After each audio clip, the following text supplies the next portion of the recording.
guys, how's it going? So today we wanted to give you an update on our True Drop containers that we have planted here along our fence line. And this has been such a fun project to watch unfold, because if you watched our initial video, you might remember that Aaron and I are kind of doing a plant competition. There are 14 containers here. Aaron planned and planted 7 of them, and I did the other 7, and they're all different, which at first I didn't know if I would love that, to see all, a whole bunch of different colors along this fence line. I kind of tend to want to do everything the same, so it's one big striking effect. But I actually think that this has been a little bit more striking than doing them all the same. So we just wanted to walk through and show you what they all look like. This is the first container. Let me show you what it looked like in the beginning. And here's what it looks like now. Now this one is my container, and they're every other. So my container's first, the next one will be Aaron's, and then so forth. This one, I planted 3 toucan scarlet cannas in here. Look at this, about ready to bloom. If you look back here, you can see what the blooms look like. This was the biggest stretch for me in terms of color, because I used red, which for those of you who have watched our videos for a while, you know that I don't use red very often. Benjamin's also here with us for this video, playing with his airplane.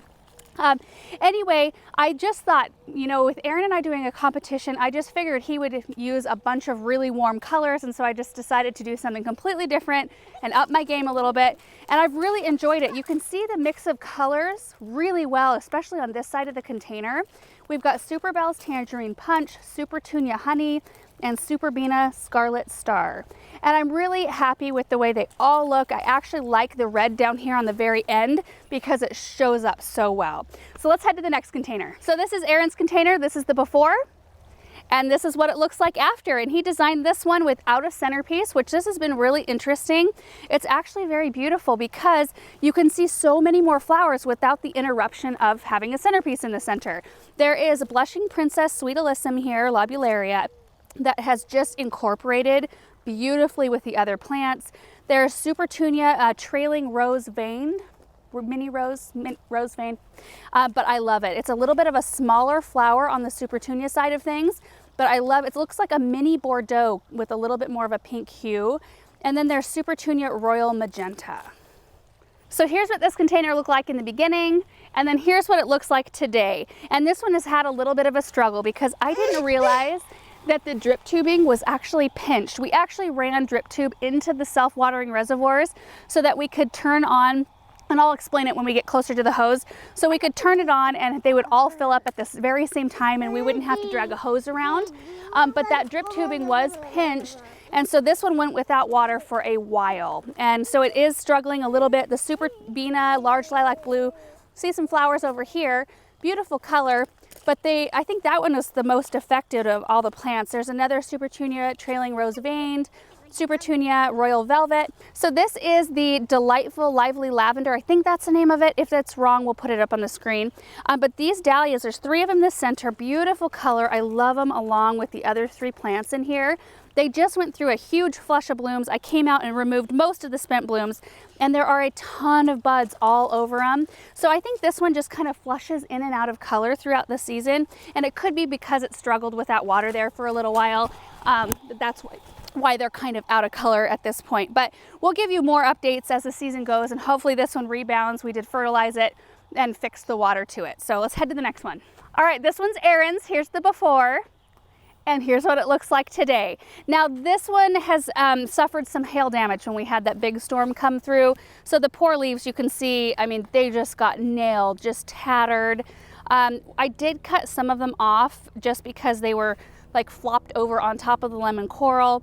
But they're putting on new growth. You can see right here, they're coming out the center. There's a new leaf coming here. And so I do think it'll rebound. Now Aaron only used 1 canna in the center here. Look. You see it? It's a helicopter, baby. Bye-bye. So yeah, he only used the 1 canna in the center, which it may by the end of the season fill in and do wonderful, but he's had to come out here and cut the lemon coral away from the center because this is such a vigorous plant. I mean, look at how much it's filled in.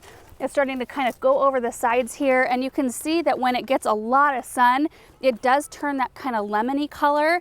But it's really fun just to kind of see this striking contrast in foliage color. So it's been a really interesting one. This is actually Benjamin's favorite because he loves the canna. He'll come up and just do this to the canna. Pretty cute. So on the next one, here's what it looked like before. And then this is what it looks like today, and I've been really thrilled with the growth of this one overall.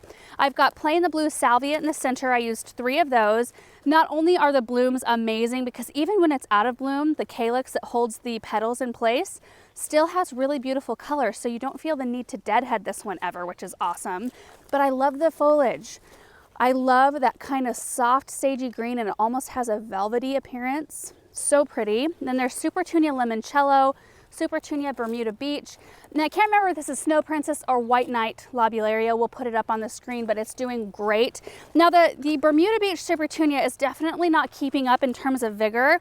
I may have done better with like a Vista bubblegum in this situation. I may have had a little bit more pink, but I really like the whole blend of color here. This one is Aaron's, and I actually really like. This is one of my favorite ones that he did. So here's what it looked like before.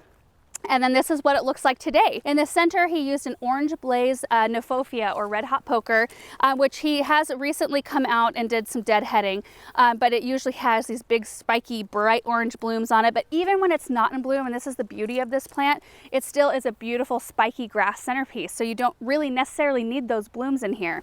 There's a Sweet Caroline Sweetheart Red sweet potato vine right here, so a nice little weighty color there.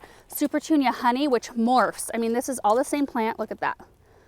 All of those really pretty warm colors, and this one will go right into fall with no problem.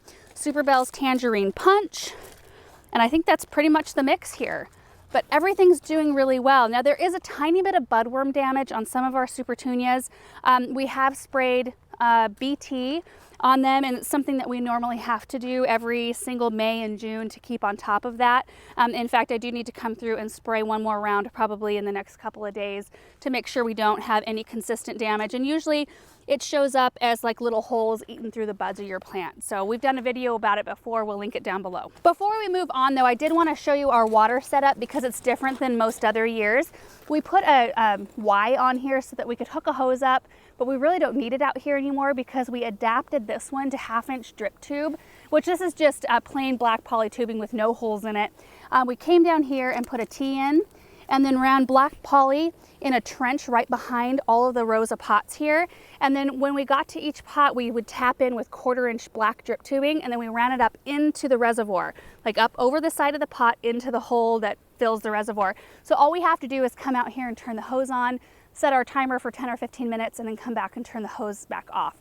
So that's all it takes to water these, which is awesome. And we do that about once a week, and then we also fertilize once a week, and that's all the maintenance other than a little bit of deadheading that we've been doing. So here's what this container looked like in the beginning, and then here's what it looks like today. I love this one. This I used a topiary form with a lemon appeal Thunbergia, or black-eyed Susan vine, right here in the center. Now we had a really cool, unusually wet spring, and it took a while for this one to start taking off, as it did for many of our annual grasses, because they really thrive with a lot of heat. But it's just starting to put on. I mean, you can see this growth up here at the top here. But the other fun thing, and that's something I didn't really think about, is that it's actually growing down as well and becoming a spiller as well as a thriller, which it's really fun to see that bright yellow popping through. We've got the Luscious Berry Blend Lantana right here, really tropical kind of vibe. Supertunia Royal Magenta, and then Superbell's Great Punch. So on this next one, this is Aaron's. Here's what it looked like in the beginning. And then this is what it looks like today. Isn't that amazing? Amazing growth on this one. And he used 3 Prince Tut grasses in the center, which I'm really proud of him for doing. It looks so full and lush. Supertunia Bordeaux, which is one of my favorites, alternated with the Sweet Caroline Lime Green. And I think that's a really beautiful, beautiful contrast of foliage and bloom color. So here's the before for this one, and then this is what it looks like today, and I'm really thrilled with this one. It's so cheerful and bright. This is a Toucan Yellow canna. I used 3 of them as a centerpiece, and look at how bright and beautiful those blooms are. And there's 5 or 6 more buds coming up all the way around, like really uniformly. So I think in like the next week or so, it's gonna be a gorgeous show of canna blooms. But these plants below are gorgeous. This is a Sweet Caroline Lime Green Sweet Potato Vine. I just did one of those in the front. And then we've got Superbena Whiteout, which is an amazing plant. I love how clear white that is without any yellow. It's just very, very bright. which is a gorgeous contrast to our Super Bells Lemon Slice, which this is always a favorite. It's so striking and so bright. So I just kind of alternated with those. And then there is some Diamond Frost Euphorbia in here, which is just kind of a little accent plant, which, you know, hindsight, I probably didn't need it in this container because you're not really walking up close to these. It's more you're driving by, so you don't really see like really little detail like that. Like it looks gorgeous right here, but you know, probably wouldn't use it again in this particular situation. This one's Aaron's, another one without a centerpiece. Here's what it looked like in the beginning, and look at it today. It's just amazing. Now there are 3 different kinds of plants in here. We've got Superbena Stormburst, which is gorgeous. You've got kind of those really beautiful lavender flowers with white margins. And then there's Supertunia Lovey Dovey. I think this is a beautiful blend together. Now there is the Angel Face Cascade Blue Angelonia in here, which was probably a little bit unnecessary. Now that we've planted these together, you can tell that they're not keeping up vigor-wise with the other 2 plants. I mean, you can see it here and there just very lightly, but you know, you never know what's gonna happen throughout the season now that we're getting really consistent heat and not as much rain. Maybe it'll catch up, you never know. So on this one, here's what it looked like in the beginning. And then here is what it looks like now. So we've got a Skyrocket Pennisetum in the center, which is now just starting to put on lots of growth. Supertunia Limoncello, Superbena Peachy Keen, and there is some Goldilocks Creeping Jenny in there, which this is another one that was probably unnecessary because it's not keeping up with the vigor of everything else. There's also Super Bells Tropical Sunrise in here. You can see it on this side.